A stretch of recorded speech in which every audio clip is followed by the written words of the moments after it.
beloved Boss Mike Cervera.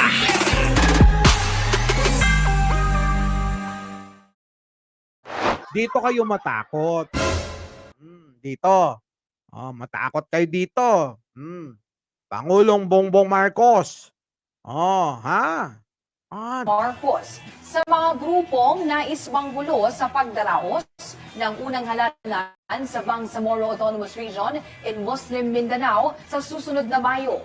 Ayon kay Marcos, makakalaban ito ang gobyerno kapag tinangkang guluhin ang nalalapit na eleksyon. Sa halip na manabotahin, nananawagan ang Pangulo na gamitin na lamang ang kanilang lakas para tumulong at bumuo ng produktibong komunidad. Makakaasa naman aniya ang mga Yun! Diba?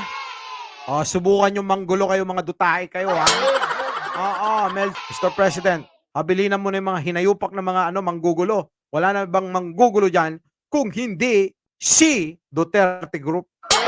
Mr. President, pasok! Nagbabala si Pangulong Bongbong Marcos sa mga grupong nais manggulo sa pagdaraos ng unang halalan sa Bangsamoro Autonomous Region in Muslim Mindanao sa susunod na Mayo. Ayon kay Marcos, makakalaban ito ang gobyerno kapag tinangkang guluhin ang nalalapit na eleksyon. Sa halip na manabotahin, nananawagan ang Pangulo na gamitin na lamang ang kanilang lakas para tumulong at bumuo ng produktibong komunidad. Makakaasa naman aniya ang mga taga-BARM sa isang tapat, maayos at mapagkakatiwalaang halalan.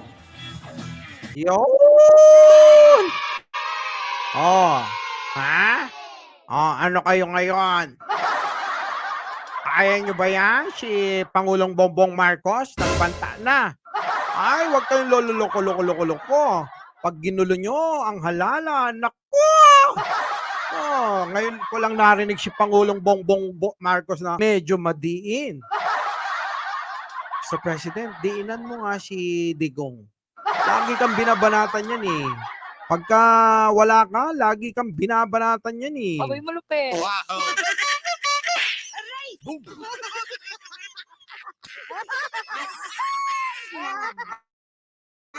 Mga Marcos naman itong reporter na ito.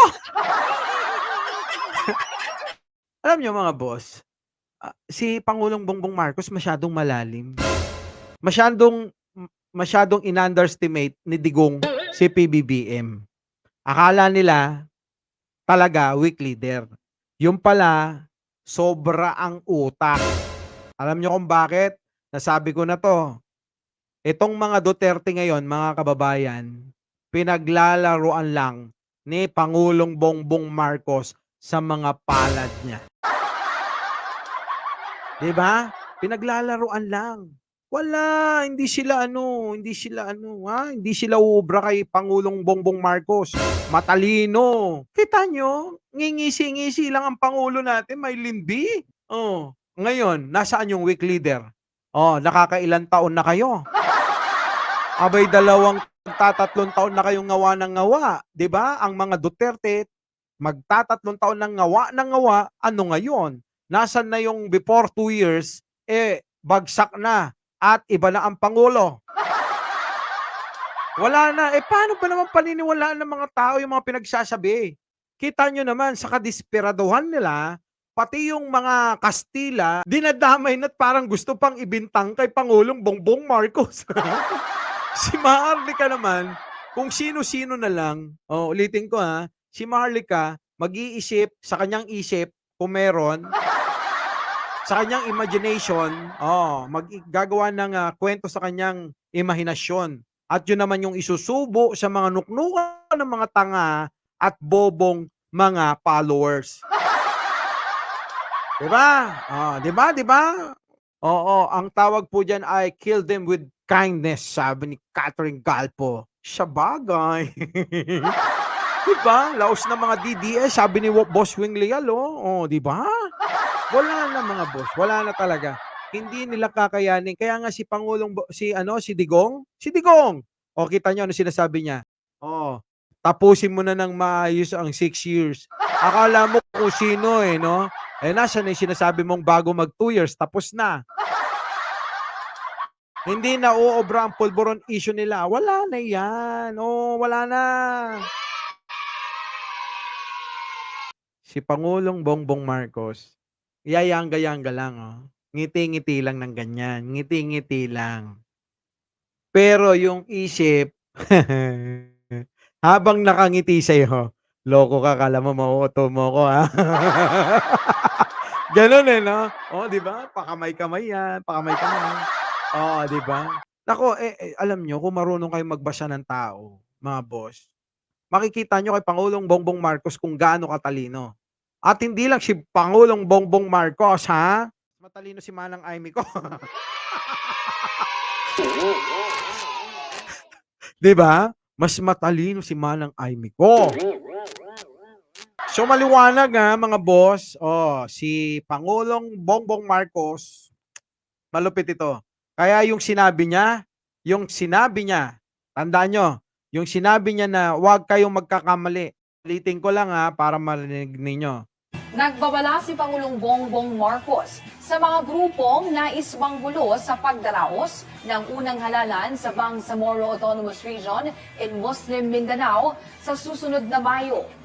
Ayon kay Marcos, makakalaban ito ang gobyerno kapag tinangkang guluhin ang nalalapit na eleksyon sa halip na maras para tumulong at bumuo ng produktibong komunidad.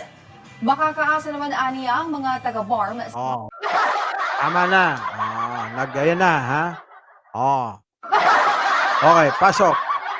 Nagbabala si Pangulong Bongbong Marcos sa mga grupong nais manggulo sa pagdaraos ng unang halalan sa Bangsamoro Autonomous Region in Muslim Mindanao sa susunod na Mayo. Sa susunod na Mayo, ibig sabihin, oh, next year yon, ha? Next year. Umihina nga, sorry naman. Sabi ni Ronel Javier, gaya ninyo mga volunteers, huwag tawaging BBM vloggers. O baka sabihin nilang bayaran kayo. Naku, boss, si Banat Bay na nagsabi. O, ito ha, pagbigyan natin si Boss Ronel. Ito sa kampo, ewan ko kung kampo nyo ba ito o kampo nila o ano ha. Basta ito. Oh, sabi ni ano to. Nasaan na yun? Ha? Ito, pakinggan mo ha, Boss Ronel, para sa iyo to. Jacob Alvarez, ito na. Hindi ho nanggagaling sa kampo ni Pangulong Marcos yung mga bayarang vlogger. Hindi ako naniniwala. Nasaan na si ano? Nasaan na si Boss Javier? Ayan na, maliwanag. Sa kanya nagaling. Huwag ho ninyong iisipin na yung si Pangulong Bongbong Marcos magbabayad ng vlogger. Hindi niya na ho kailangan. Tama si Banat Bay, hindi na kailangan ni Pangulong Bongbong Marcos na magbayad ng vlogger. Bakit? Nakaupo na siya. Lahat ay hawak niya na. Ano pang kailangan? Ang kailangan magbayad yung mga gustong mangagaw ng posisyon. Gets nyo? Yung mga mang-aagaw ng posisyon, gagawa ng mga eksena, kwento, sabi-sabi, imbentong kotsero, mga boss, yun yung mga magbabayad. Kaya kung gusto namin ng bayad, doon kami pupunta.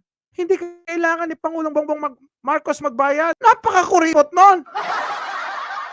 Anyway mga boss, muli, Mike Cervera po, laging nagpapaalala, mahalin natin ang ating kapwa, ipagdasal natin lagi ang ating bansa.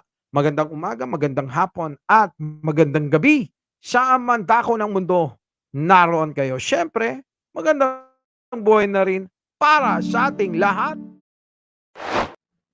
Our beloved Boss Mike!